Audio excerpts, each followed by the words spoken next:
Hola, muy buen día a todos. Mi nombre es Carolina Muñoz, soy médico cirujano y coordino la asignatura de Razonamiento Médico 1 en la sede de Concepción.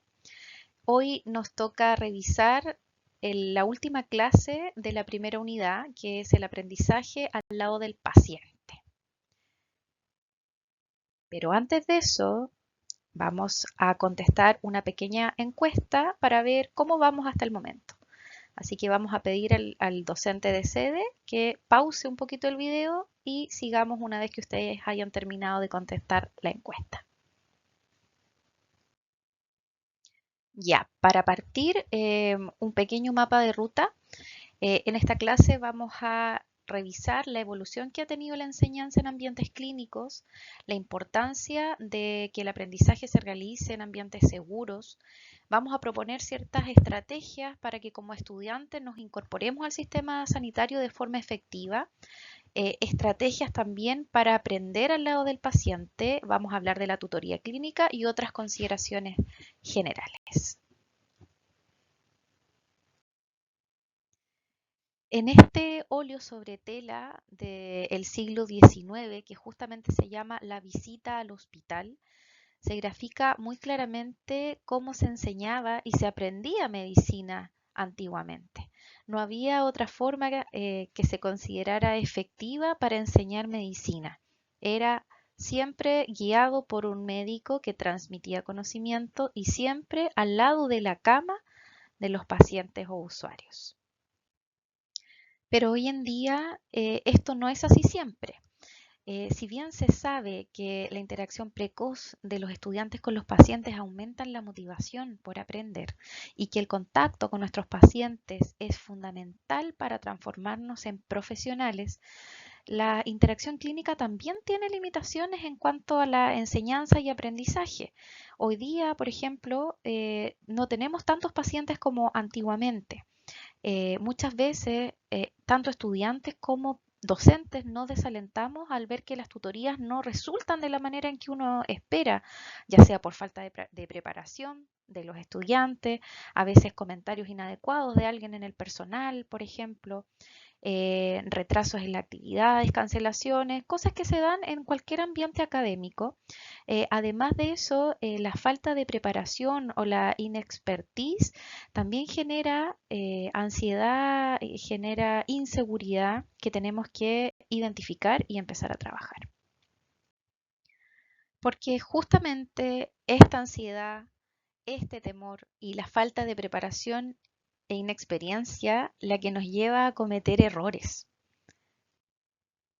Y como ya nos habían mencionado, el aprendizaje debe darse en ambientes seguros. Es mucho más difícil aprender si tenemos todos esos sentimientos negativos y que nos alejan del aprendizaje en relación a experiencias positivas. Entonces, ¿qué podemos hacer? Si ya nos dijeron que el aprendizaje no debe ocurrir en contextos de ansiedad, miedo y baja autoestima. La verdad es que en estos contextos clínicos, donde todo es dinámico, donde todo es variable, es muy difícil eliminar el estrés, pero sí podemos disminuirlo. ¿Y cómo? Primero, es súper importante que cuando ustedes lleguen a algún dispositivo de salud, hospital, CESFAM, posta, servicio de urgencia o donde sea, se presenten, conozcan al equipo con el que van a trabajar y de esa manera, de alguna forma, puedan sentirse parte del equipo. Hay que descubrir cómo la colaboración entre profesionales hace la diferencia. Actualmente nosotros ya no trabajamos en un sistema vertical en que el médico está por aquí arriba y los demás acatan las instrucciones. Se trabaja, se toman decisiones en equipo, se complementan los saberes, lo que es muy nutritivo, necesario y nos permite avanzar y crecer como institución. Lo otro importante es conocer los espacios físicos, el saber dónde está la farmacia, dónde está el SOME en el caso de los CESFAM, dónde se guardan las cosas, dónde voy a buscar los exámenes. No hay nada que perjudique más, chiquillos, mi percepción de autoeficacia y mi autoconfianza que fallar en tareas pequeñas y que parecen obvias. El perderse en el hospital, el llegar tarde a algo importante porque andaba en otra parte, nada que ver. Esas cosas se pueden evitar si nos anteponemos, si somos precavidos y revisamos todas estas cosas antes de empezar nuestra experiencia en la institución. ¿Ya? Lo mismo que el manejo de la indumentaria básica, el saber cerrar un suero, el saber manipular las camillas, subirlas, bajarlas, igual que las barandas, eh, el colaborar en la medida de lo posible. Si nosotros vemos que hay un TENS, hay un auxiliar de aseo que está movilizando una camilla, siempre es más fácil hacerlo de dos. Pregunten, ¿necesita que le ayude? Eso también a ustedes les va a dejar una sensación de que van de a poquito formando parte de un equipo y pudiendo desempeñarse al principio con roles pequeños y tareas mínimas, pero hay que comenzar por ahí. ¿Ya? Y lo otro que es muy importante, chiquillos, es conocer los protocolos. No todos, no protocolos en un comienzo de infarto, de accidente vascular, ya llegará el momento. Hay protocolos básicos que tenemos que conocer si vamos a transitar como o de forma paralela al personal de la institución de salud.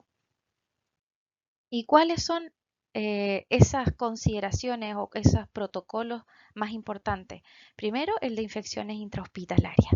La mayoría de los recintos avisan cuando hay alguna consideración especial. Sin embargo, tenemos que saber lo básico del manejo y la prevención de infecciones intrahospitalarias, lo mismo que evitar accidentes y conocer los códigos y las claves de emergencia por un proceso de acreditación en que participan todas las instituciones públicas y también privadas de salud, es que existen códigos, claves de emergencia. En algunos es clave roja, en otros es clave azul, clave verde. Pregunten, ¿cuál es la clave de emergencia y cómo se procede? ¿Qué pasa si suena la alerta de clave roja? ¿A quién se avisa? ¿Dónde hay que dirigirse? Eh, Eso va a marcar, chiquillos, la diferencia. Y ojo con los avisos, ¿ya? Porque sobre la cama de los pacientes, generalmente ahí pegadito a la pared, ustedes muchas veces van a encontrar logos o carteles. Cuando ese cartel tiene un color, generalmente es un círculo de color como los que se ven aquí en la diapositiva, nos están avisando el riesgo de caídas. ¿Ya? Si un paciente tiene un círculo rojo, nos están avisando que tiene alto riesgo de caerse con las consecuencias que una caída tiene, fracturas, contusiones, etcétera. Es un evento adverso que siempre hay que notificar. Y también aquí sobre la cama del paciente se registran a los sistemas especiales de aislamiento. En general, cuando no hay nada, las precauciones son las estándar y ustedes también tienen que conocerlas. Cuando hay aislamiento de contacto, que generalmente se da o se pide cuando hay un germen multiresistente o intrahospitalario, cuando hay aislamiento por gotas, en general vamos a tener salas de corte, es decir, todos los pacientes de la misma sala están con determinada enfermedad, lo que pasó en el COVID, por ejemplo. Y cuando el aislamiento de contacto tiene que ser aéreo, son pacientes que van a estar en una sala individual. Lo que más vemos nosotros en los hospitales, cuando hay este tipo de aislamiento, es que se trata de pacientes con tuberculosis que aún son bacilíferos, es decir, que todavía están contagiando. Si ustedes desconocen o pasan por alto alguna de estas instrucciones, las consecuencias pueden ser graves para ustedes, para el personal que trabaja en el dispositivo y también para los usuarios. Así que por favor, atentos. Y también, chiquillos, hay otros avisos, otros cartelitos que también pegan sobre la cama del paciente, como por ejemplo el régimen, la alimentación, restricción hídrica, régimen cero, régimen líquido. Pero profe, ¿para qué nos dice eso si nosotros no tenemos, no estamos estudiando nutrición? Se trata de la interacción. Muchas veces nos dicen, mijita, mijito, me da un poquito de agua, y uno, ¿cómo le va a negar agua a la señora si me lo pidió tan amablemente? Ojo con con estas notitas, ya con estas indicaciones. Lo mismo que a veces nos avisan con carteles que el paciente tiene algún dispositivo, CUP, que sería catéter urinario permanente, CVC, catéter venoso central, o si tiene alguna ostomía. Ahí si quieren pueden pedirle al docente de sede que les explique qué es una ostomía y por qué es importante saber que el paciente la tiene. Ya, así que si se informa o si ustedes se dan cuenta que los pacientes tienen este tipo de dispositivos, eviten manipularlos, o si es necesario hacerlo, que sea con mucho cuidado, siempre preguntando, ya, asesorándose por los que saben. Y les dejo aquí dos conceptos que son súper importantes al momento de generar aprendizajes significativos, que son el autoconcepto académico y la percepción de autoeficacia. Si ustedes consideran que estos dos términos que los invito a revisar están deficientes en ustedes, hay que trabajarlo. ¿Ya? Va a ser muy distinto el enfrentamiento clínico si estos dos conceptos se mejoran. Ya revisamos las recomendaciones para adaptarnos al dispositivo clínico donde vamos a empezar a practicar o a trabajar. Pero ahora viene la otra parte, que se trata de estar junto al enfermo, lo que significa clínica. La práctica clínica involucra una forma de razonar y de actuar acorde con lograr el alivio, la mejoría de la persona enferma. Se fijan que no solamente se trata de razonar, también se trata de actuar. Por lo tanto, la actividad que es más profesionalizante, la que más contribuye en la formación, es el acercamiento clínico.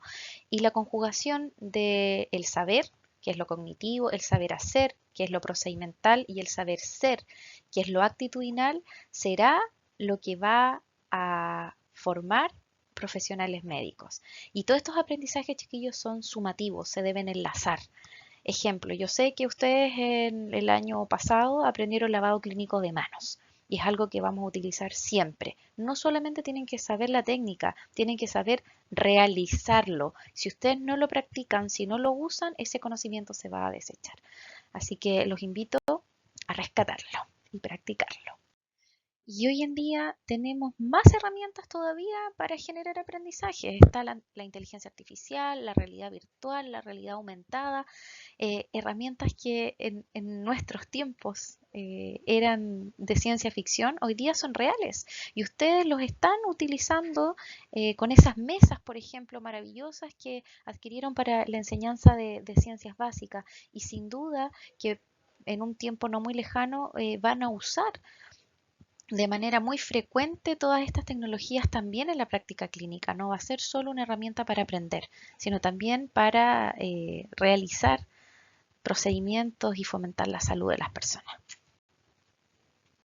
Bueno, y una de las ventajas que tiene la medicina actual es que no nos lanzan al enfrentamiento clínico de inmediato, sino que nos permiten trabajar con simulación, pacientes simulados, fantomas. De esta manera se puede desarrollar habilidades, desarrollar destreza sin temor a equivocarnos, sin temor a dañar a un tercero en el proceso, lo que también asegura el bienestar del paciente, ¿verdad? Bueno, y primero con pacientes simulados.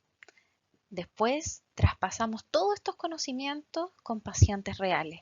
Por lo tanto, ya desde simulación tenemos que demostrar la capacidad de acatar ciertas reglas de conducta, de presentación personal, eh, poder relacionarse de manera adecuada con el equipo de salud, con el paciente y también con nuestros pares. Para el enfrentamiento clínico, lo más importante es aprender semiología. Semiología o semiótica es el estudio de los símbolos y los signos. Y un signo es cualquier cosa que comunique un mensaje y que debe ser interpretado por el receptor. En el caso de la semiología médica, lo que interpreta son las señales que nos entrega el cuerpo humano que nos dicen que se está gestando alguna enfermedad. Y respecto de la semiología, yo ocupo dos premisas. Una es, si no lo sé, no lo veo, y si no lo busco, no lo encuentro. Fíjense lo importante que es saber qué estoy buscando. Y vamos a hacer una pequeña actividad cortita. Revisen esta mirada, pausen un poquito el video y vean qué cosas les llaman la atención. Ahora el docente puede explicarles qué significan estos conceptos: miosis, tosis y enoftalmo. Espero que los hayan logrado ver. Y si no, ahora que conocen estos términos, que saben cómo se ven, es muy probable que ahora sí logren verlo. Logren ver la tosis, la miosis y también el enoftalmo, que es un poco más complejo mirarlo de frente porque es más fácil mirarla en otra posición. Y ahora, como sé qué buscar, es más probable que lo encuentre. En este caso, el síndrome no es tan evidente por el color de los ojos de la paciente, porque la tosis palpebral no es tan notoria como en los casos anteriores. Sin embargo, como ya lo tengo incorporado, es más probable que lo encuentre.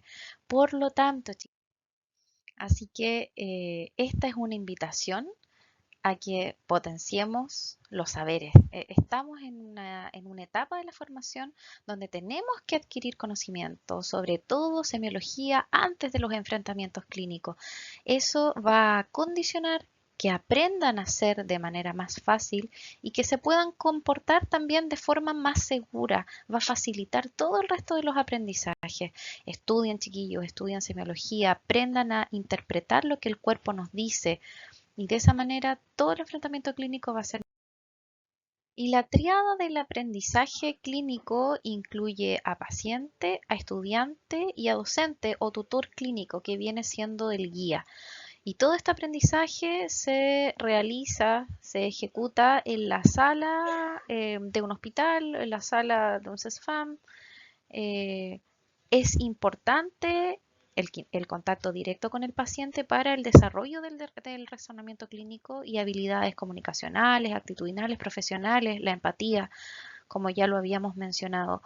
Y para que esta triada funcione, se requiere preparación.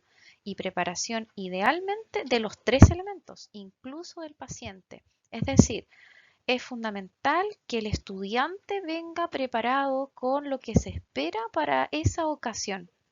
Es importante que el tutor conozca qué necesita aprender también el estudiante, e idealmente es importante que el tutor instruya de alguna manera al paciente para que facilite los aprendizajes. Ojalá esto se diera siempre. Y nosotros desde razonamiento médico clínico y también desde educación médica estamos fomentando la realización de las tutorías clínicas de esta manera, pero es un proceso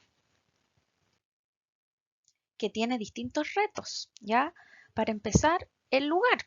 Estos entornos clínicos no están diseñados para enseñar, ¿ya? Además, el tiempo de trabajo en este contexto asistencial es bien reducido. Además, es impredecible. A veces está todo tranquilo y a veces todo se mueve muy rápido y los aprendizajes pasan a segundo plano. Por otra parte, hay retos que están relacionados con el paciente. En ocasiones están demasiado graves para participar y en otras evolucionan de una manera que no favorece, se comprometen de conciencia o no se comunican de forma adecuada y a veces simplemente rechazan la participación, lo que también pueden hacer, porque recuerden que el paciente es un invitado a participar, es decir, puede negarse. Algunas instituciones incluso piden que el paciente firme un consentimiento informado para participar de estas tutorías clínicas.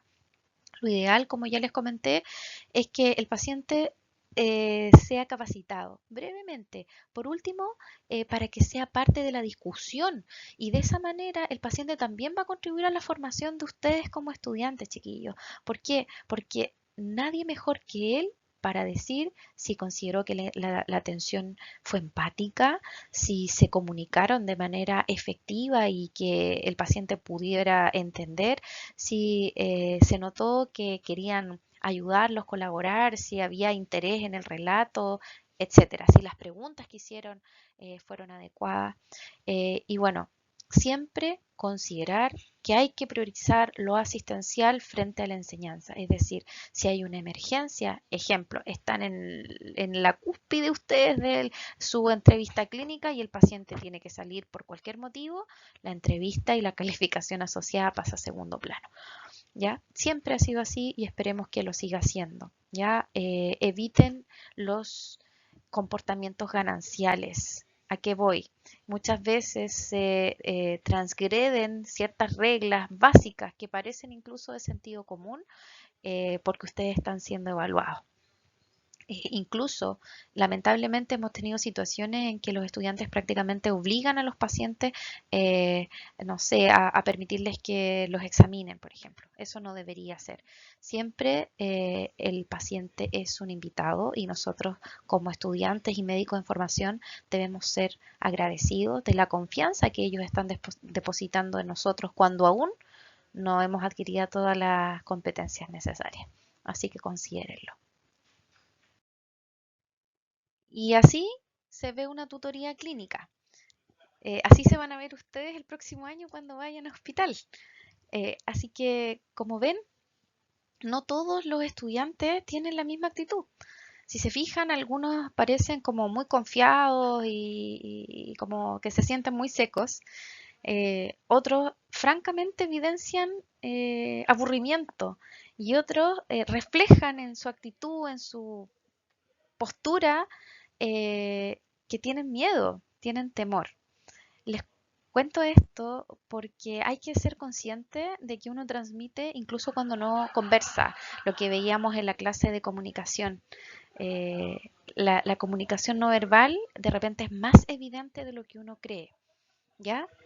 Aquí lo ideal es que el tutor sea capaz de notar esta situación, ¿ya? Para que los estudiantes primero se redistribuyan, es decir, que no todas las sesiones, los que son quizás más confiados estén adelante o los que en realidad no demuestran interés siempre queden rezagados o los que son más tímidos, ¿ya? Y también ustedes háganse conscientes de que algunos, por ejemplo, les cuesta un poquitito más tomar la iniciativa o sentirse confiados para participar.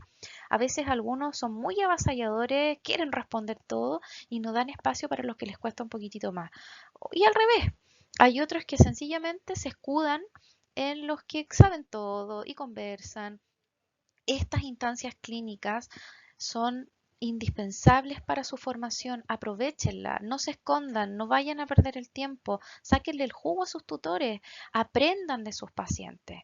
¿Ya? Es la mejor manera para asegurar la adquisición de conocimientos.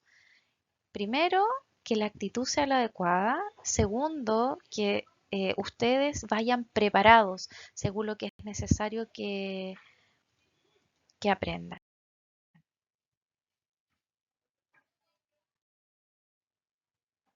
Y bueno, los estudiantes en las tutorías clínicas a veces sienten vergüenza y temor a equivocarse, porque muchas veces no están solos con el tutor, están las enfermeras, los paramédicos, los familiares, sienten inseguridad porque les falta conocimiento. Y eso, una vez que ustedes los detectan, son nada más que ustedes los encargados de repararlo, ¿ya? Estudien de forma autónoma si es necesario.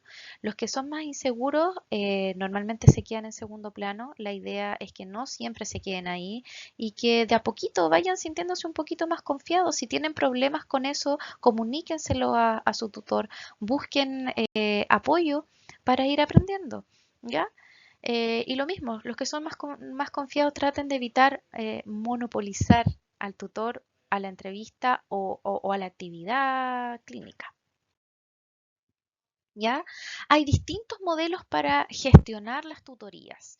¿Y por qué se los quise mostrar? Si ustedes están estudiando, son estudiantes, están en el rol de estudiantes, no de tutores, pero les puedo asegurar que de aquí a que egresen o incluso antes van a cumplir este rol en más de alguna situación, ¿ya?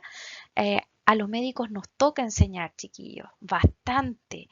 La mayoría de las instituciones de salud tienen convenios docentes asistenciales. Aunque a mí me hayan contratado para trabajar en la urgencia, les aseguro que en algún momento va a llegar algún estudiante que va a requerir que yo lo guíe, lo enseñe, sea su tutor. Y modelos de tutoría hay varios. Por ejemplo, está el modelo del demostrador, es decir, yo ejecuto y los estudiantes miran cómo se hace. Eso reservémoslo para las simulaciones idealmente. No vayan al hospital a esperar que el médico les muestre cómo hacer las cosas. Para eso están las simulaciones. ¿Qué esperamos nosotros de las tutorías clínicas? Que ustedes ya sepan cómo hacer las cosas y vayan a practicar. En caso que haya dudas, el tutor puede ser un facilitador, mostrarles, miren, así más o menos, o dejar que ustedes lo ejecuten y él ir corrigiendo la técnica. Eso sí, ¿ya? También el tutor puede estar observando, ¿ya? Observando al pie de la cama del paciente y corregir después de realizar la actividad. Y en cualquier tipo o modelo de tutoría que se utilice, siempre tiene que haber una conversación final, una retroalimentación, un feedback para poder mejorar, ¿ya? Esto, chiquillos, no siempre, no necesariamente tiene que tener una nota, pero sí tiene que tener un análisis, una evaluación. Si yo no sé qué mejorar, si no me evalúan, es muy difícil que avance. Así que no le tengan miedo a las evaluaciones, todo lo contrario, siéntanlas como un desafío y necesario para crecer profesionalmente. Entonces, es muy importante que ustedes identifiquen qué es lo que tienen que aprender y para eso es necesario conocer el plan de estudio. No se puede esperar llegar a la cima y convertirme en profesional en un año. Vamos paso a paso. En primer año, estos son los objetivos. En segundo, esto, tercero y así. Si ustedes no conocen cuál es el plan, es bien difícil que se enteren dónde tienen que llegar. Si no sé para dónde voy, no voy a llegar a ninguna parte. ¿Ya? Así que conozcan qué tienen que aprender, pónganse objetivos o pídanle al tutor que clarifique cuál es el objetivo de la sesión en particular. Si vamos al hospital hoy día, ¿qué espera usted que yo haga, que yo aprenda? ¿Qué vamos a hacer? ¿Examen abdominal? ¿Vamos a practicar cómo se realiza una anamnesis? ¿Vamos a hacer un examen neurológico? Objetivos claros. Eh, Esto requiere constancia, hay que ir a paso firme, seguro, pero de a poco, ¿ya?